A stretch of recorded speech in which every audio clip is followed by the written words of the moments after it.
The squad cars rolled up to my driveway like they were raiding a cartel hideout. 3 of them, sirens blaring, lights flashing. It was that aggressive red and blue rhythm that makes every curtain in the neighborhood twitch open. I stood there in my cargo shorts and flip-flops, still holding my garden hose. A slow stream of water was dripping onto the concrete. The lead officer stepped out, his hand resting casually on his duty belt. "Sir, we received a call about threats made regarding pool access. Are you Marcus Thorne?" I blinked, genuinely baffled. "That's me. The only threat I've made today was to my tomato plants if they don't start producing soon." That's when I saw her. Carol Montgomery, the self-appointed empress of the Cypress Point HOA. She stood behind the officers, armed, not with weapons, but with color-coded binders. The covers read in bold Arial font, "Pool access violation." It also read evidence of hostile noncompliance. She puffed herself up like she was giving a press conference. He threatened me with legal action when I tried to implement community pool sharing protocols. She declared in a practiced voice. It was the kind of voice that made you wonder how many times she'd rehearsed it in front of her bathroom mirror. The lead officer looked at her, then at me, then back again. "Sir, did you threaten this woman?" I kept my tone calm. "I told her she couldn't use my private pool for her water aerobics class. That's all." What Carol didn't realize was that she had just called the police on the one person in Cypress Point she really shouldn't have. I was a guy who had spent 15 years as a municipal contract lawyer specializing in property disputes. This was about to get very interesting. My name is Marcus Thorne, and I am 38 years old. 5 years ago, I left a high-paying position at a major law firm to start my own practice, focusing on property law and zoning regulations. Business was good enough that I bought my dream home on Elmwood Drive. It was right in the heart of Cypress Point. The house had everything I wanted: 4 bedrooms, a remodeled kitchen, mature trees, and a quiet neighborhood. But what really sold me was the pool. It wasn't just any pool. It was a gorgeous kidney-shaped retreat with a rock waterfall, underwater LED lights, and most importantly, total privacy. It was hidden behind a 6-foot fence. And just to be sure, I checked the property deed 3 times. It specifically stated that all pool facilities on my lot were private amenities, not subject to HOA oversight.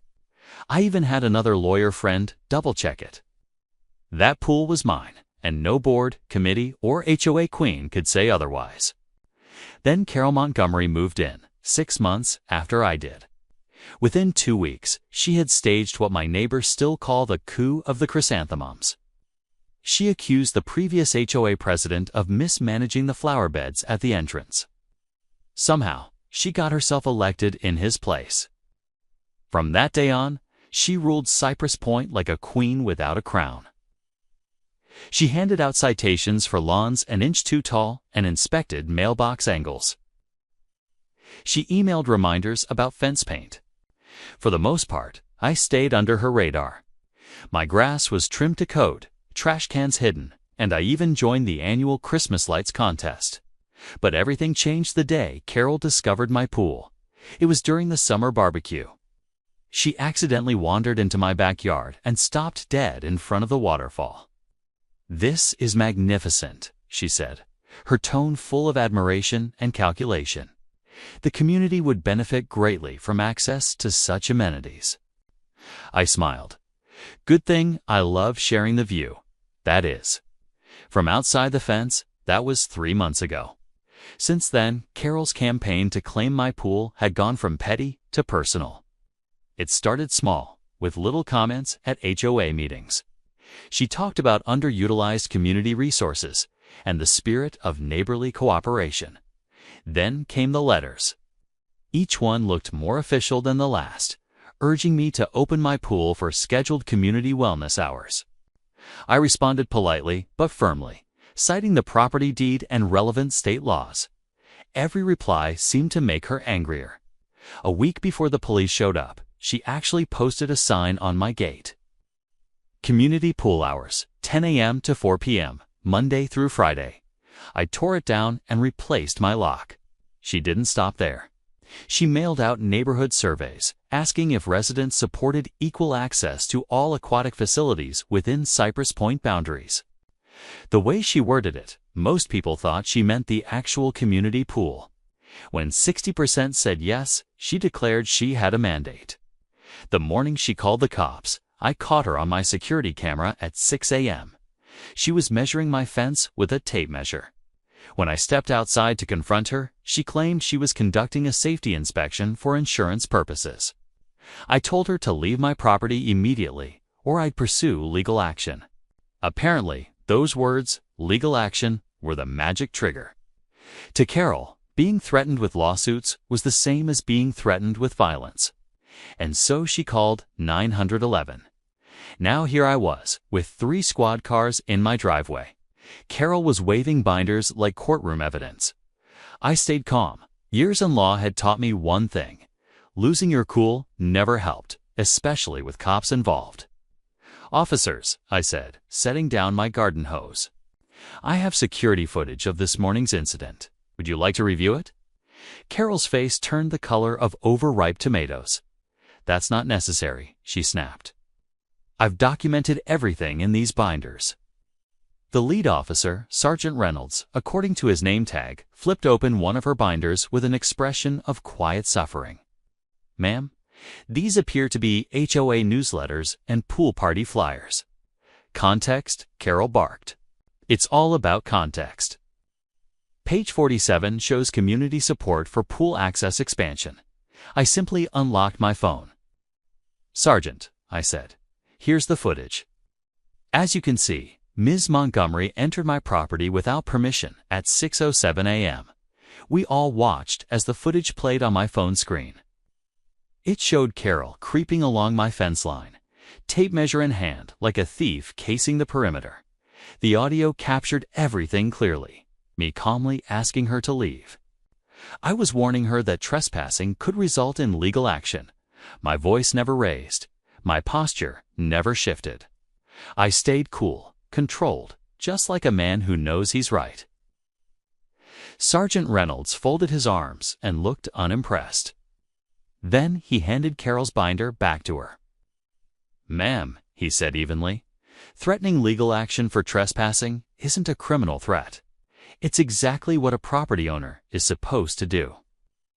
Carol's face flushed crimson. "But he's hoarding community resources. That pool could serve 20 families." The sergeant glanced at me. "Is it a private pool?" "Yes," I answered simply. "Then it's not a community resource." Carol's mouth tightened. She wasn't done yet. She reached into her tote bag and produced another folder. "I have documentation," she declared, "that suggests the original property lines were drawn incorrectly. His pool actually extends 2 feet into the HOA common ground." That was new. My lawyer instincts flicked on like a switch. "May I see that documentation?" I asked. She clutched the folder to her chest. "It's official HOA business." Sergeant Reynolds extended his hand. "Ma'am, if you're alleging a property line dispute, we need to see the evidence." Carol hesitated, then handed it over with a reluctant sigh. The blueprints inside looked official. They had county stamps, neat lines, and professional formatting. But something about them felt very wrong. I studied the details, my brow furrowing, then opened the county recorder's website on my phone. "Sergeant," I said slowly, "these blueprints have been altered. Look here. The date stamp says 1998, but this font wasn't used until 2005. And this surveyor's license number? It belongs to someone who died in 1994. The sergeant squinted at the pages, his expression hardening. "Ma'am," he said, "did you create these documents?" Carol's mouth opened and closed like a gasping fish. I may have enhanced them for clarity. "Enhanced?" I repeated, struggling not to laugh. "You forged county records." "I corrected obvious errors," she snapped. "That pool is too nice to be hoarded by one person." Sergeant Reynolds spoke into his radio. He requested Detective Gallagher. The other officers began photographing the forged paperwork. What had started as a petty HOA call was now quickly turning into a criminal investigation. "Ms. Montgomery," Reynolds said formally, "forging government documents is a felony. You have the right to remain silent." "This is ridiculous," Carol shrieked. "I'm the HOA president. I have executive authority over all neighborhood amenities."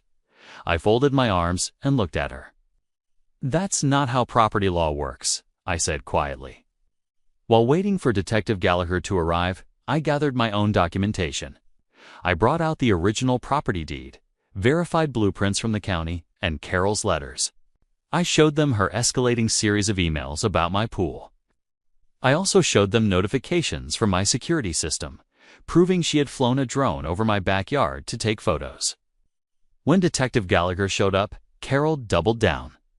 She admitted she had enhanced the documents, but insisted she was correcting historical mistakes for the good of the community. Then, incredibly, she confessed to installing a hidden camera aimed at my pool for safety monitoring that tacked unlawful surveillance onto her growing list of offenses. Detective Gallagher calmly explained she'd be receiving a summons for multiple felony charges. These included forgery, filing false documents, and invasion of privacy.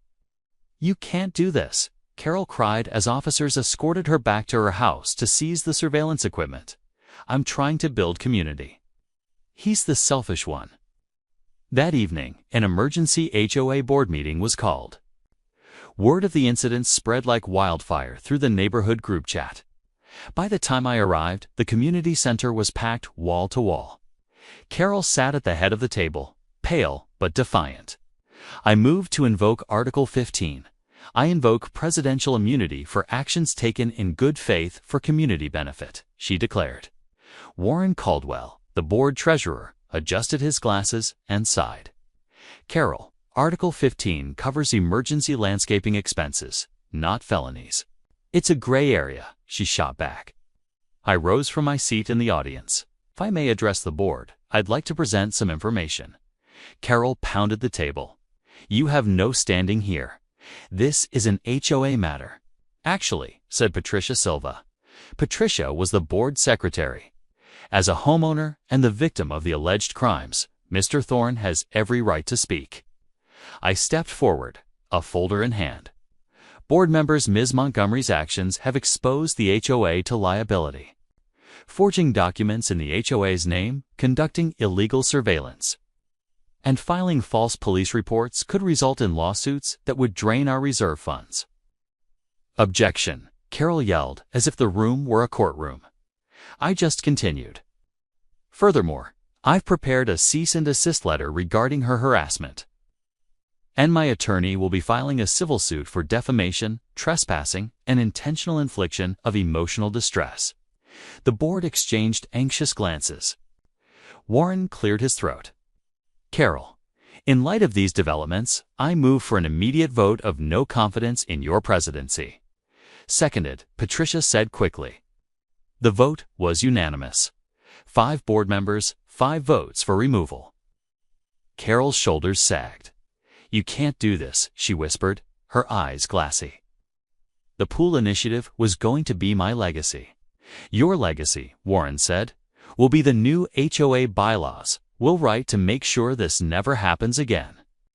Carol gathered her things, her hands trembling. Her color-coded binders were clutched to her chest like a life vest. Before she could leave, I spoke up one last time. "For what it's worth," I said, "I'll be hosting a pool party this Saturday.